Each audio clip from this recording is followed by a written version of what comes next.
move forward with their own plan. What that is a big question. There is now less than 24 hours to go until that deadline.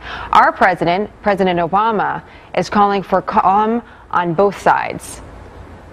What we've consistently insisted on is that all parties involved, whether it's members of Mr. Morsi's party or the opposition, that they remain peaceful. Michael Meunier is a dual citizen of both Egypt and the United States. He's currently the head of Egypt's Al Haya political party and one of the opposition leaders, and he's joining us live from Cairo. So, Michael, we're taking a look at the wide swath of crowds in the streets of Cairo, and we understand that people want an alternative to Morsi, but who is that alternative? Who would you like to see in power?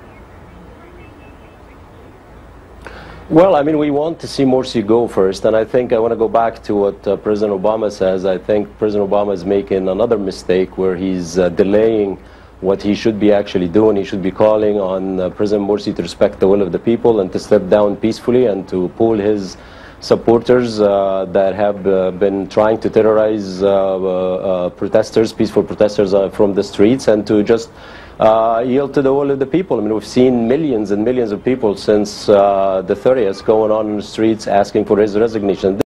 This is the only thing that at this stage anybody would accept. Nobody from the oppositions or the military or anywhere else can actually accept anything other than what those millions that went out on the streets and still on the streets as we speak are asking for. But Michael, so, if I alternatives are a lot. I mean, we are looking.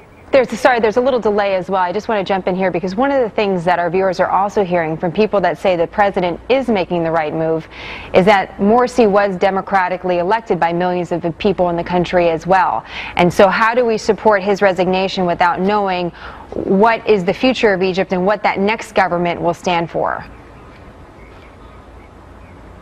Well, Hitler was also democratically elected. I mean, the democracy is not just the ballot box. It's a process, and since the president took office, the first thing he did, he issued the constitutional decree appointing himself effectively king of Egypt. He had all the powers. He hired the general prosecutor that belongs to the Muslim Brotherhood. He started hiring ministers and cabinets belong to the Muslim Brotherhood.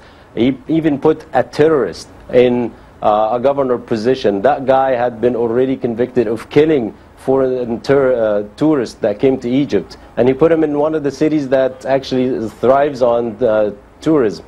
So the president has failed. The fact that he's democratically elected does not mean that he did not make mistakes, and he could not be removed by the people. That's the point. It's useless because Hitler was democratically elected. Sure, and we understand, and your point's well taken.